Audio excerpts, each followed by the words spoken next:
হাত পা মুখ শিথিল হয়ে আসছে, মুখ শুষ্ক হচ্ছে, কথা বলতে কষ্ট হচ্ছে, সমস্ত শরীর কম্পমান হচ্ছে, সারা শরীর রোমাঞ্চিত হচ্ছে। কেন অর্জুনের এরকম অবস্থা হলো? প্রকৃতির মধ্যে কি কি অনিষ্টকারী লক্ষণ দেখতে পেলেন অর্জুন?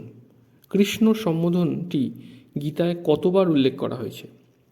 কসমিক কানেকশন চ্যানেলের এই পর্বে স্বামী রামসুখ দাস রচিত ভগবদ্গীতার প্রথম অধ্যায়ের 28, 29, 30 এবং 31 নম্বর শ্লোকগুলির ব্যাখ্যা আমরা বাংলা ভাষায় শুনব এবং প্রশ্নগুলির উত্তর খোঁজার চেষ্টা করব।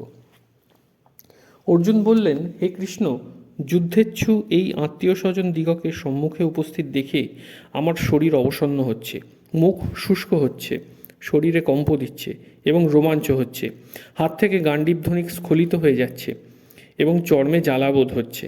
আমি যেন কিছুই ঠিক করতে পারছি না, দাঁড়িয়ে থাকতেও আমার কষ্ট হচ্ছে। অর্জুনের কৃষ্ণ নামটি অত্যন্ত প্রিয় ছিল।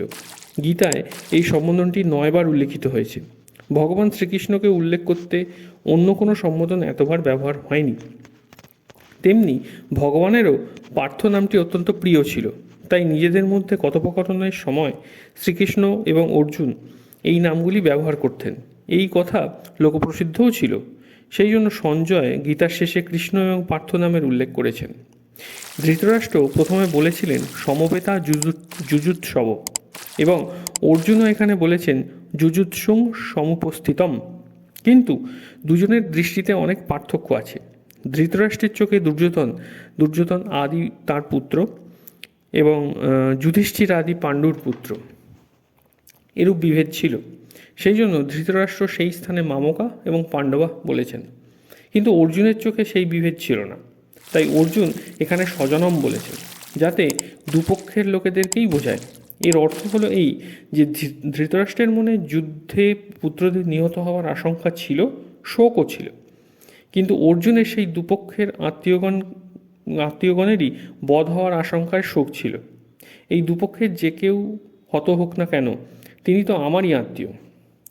এখন পর্যন্ত দৃষ্টা শব্দটি 3 বার ব্যবহৃত হয়েছে। এই 3টি পদের অর্থ হলো এই যে দুর্যোধন এক প্রকারই দেখতেন, অর্থাৎ দুর্যোধনের কেবল যুদ্ধের মনোভাবই ছিল, কিন্তু অর্জুনের দেখা ছিল 2 প্রকারের। প্রথমে অর্জুন ধৃতরাষ্ট্রের পুত্রগণকে দেখে বীরত্বে ঝলসে উঠে যুদ্ধের জন্য ধনুক হাতে নিয়ে দণ্ডায়মান হয়েছিলেন।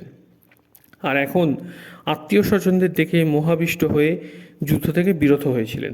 তার হাত থেকে ধনুক পড়ে যাচ্ছিল। অর্জুনের মনে যুদ্ধের ভাবী পরিণামের কথা ভেবে চিন্তা হচ্ছিল এবং দুঃখ বোধ হচ্ছিল। সেই চিন্তার ও দুঃখের প্রভাব তার সমস্ত শরীরে পড়েছিল। এই প্রভাবের কথা অর্জুন স্পষ্ট জানিয়েছিলেন যে তার শরীরের হাত পা মুখ ইত্যাদি এক একটি অঙ্গ শিথিল হয়ে আসছে, তার মুখ শুষ্ক হচ্ছে, যার জন্য কথা বলতে কষ্ট হচ্ছে, সমস্ত শরীর কম্পমান হচ্ছে, সারা শরীর রোমাঞ্চিত হচ্ছে। যে গান্ডীব ধনুকের টঙ্কারে শত্রু ভীত সন্ত্রস্ত হয়, সেই গান্ডীব ধনুক হস্তচ্যুত হচ্ছে, সমস্ত শরীর ও ত্বকে জ্বালা অনুভূত হচ্ছে। চিন্তাকে চিতার সমান বলা হয়েছে, মাত্র একটি বিন্দুর তফাৎ। চিন্তা জীবিত ব্যক্তিকে পোড়ায় আর চিতা মৃত ব্যক্তিকে পোড়ায়। মন ঘুরছে, তার কি কর্তব্য তাই তিনি বুঝতে পারছেন না। এই যুদ্ধস্থলে রথের ওপর দণ্ডায়মান থাকতেও তিনি পারছেন না, তার মনে হচ্ছে তিনি মূর্ছা যাবেন। এই অনর্থকারী যুদ্ধে উপস্থিত থাকাটাও পাপ বলে মনে হচ্ছে।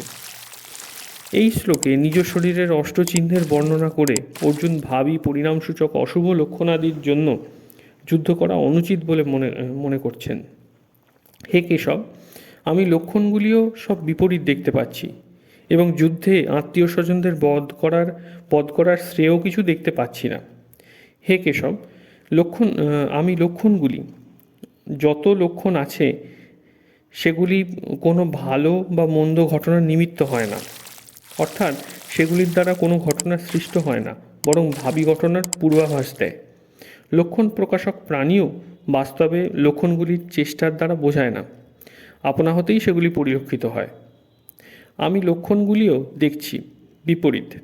এর তাৎপর্য হলো কোনো কার্য আরম্ভ করার সময় মনে যত বেশি উৎসাহ বা আনন্দ থাকে, সেই উৎসাহটি কার্যটিকে করতে আরও বেশি কার্যকর করে তোলে। কিন্তু যদি কার্যের আরম্ভেই উৎসাহ নষ্ট হয়ে যায়, মনের সংকল্প ঠিক না থাকে, তবে কার্যের পরিণতি ভালো হয় না। সেই দৃষ্টিতে অর্জুন বলেছেন যে এখন আমার শরীর শিথিল হচ্ছে, কম্পন হচ্ছে, মুখ শুষ্ক লাগছে ইত্যাদি যে সমস্ত লক্ষণ দেখা যাচ্ছে সেই সব ব্যক্তিগত লক্ষণও আমার ভালো বলে মনে হচ্ছে না। এছাড়াও আকাশে উল্কাপাত, অসময়ে গ্রহণ, ভূমিকম্প, পশুপক্ষীর অস্বাভাবিক রব, চন্দ্রের দাগ না দেখা, মেঘ থেকে রক্তবৃষ্টি হওয়া ইত্যাদি চিহ্নগুলি পূর্বে যেগুলো দেখা গেছে তাও অশুভ লক্ষণ। এইভাবে পূর্বের এবং এখনকার লক্ষণগুলি দেখে আমার মনে ভাবী অনিষ্টের আশঙ্কা জাগছে। যুদ্ধে নিজেদের স্বজনগণকে বধ করলে আমাদের লাভ হবে তাও নয়।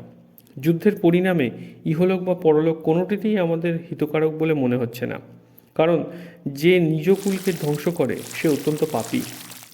সুতরাং কুলক্ষয়ের পাপ আমার হবেই এবং এর ফলে আমার নরকবাসও হবে। এই দুটি বাক্য দ্বারা এই শ্লোকটিতে নিমিত্তানি পশ্যামি এবং শ্রেয় অনুপশ্যামি এই দুটি বাক্যের দ্বারা অর্জুন বলতে চাইছেন যে আমি লক্ষণগুলিকে দেখি বা নিজে চিন্তা করি, দুইভাবেই যুদ্ধারম্ভ এবং তার পরিণতি আমার পক্ষে এবং জগতের পক্ষে হিতকারক নয় বলে আমার মনে হচ্ছে। সম্পূর্ণ পাঠটি শোনার জন্য আপনাকে ধন্যবাদ। কমেন্ট করে জানান যে পাঠটি আপনাদের কেমন লাগলো। পরবর্তী ভিডিও খুব তাড়াতাড়ি আসতে চলেছে। আপনি যদি এই চ্যানেলে প্রথমবার আসেন তাহলে লাইক, শেয়ার এবং সাবস্ক্রাইব করতে ভুলবেন না। ধন্যবাদ।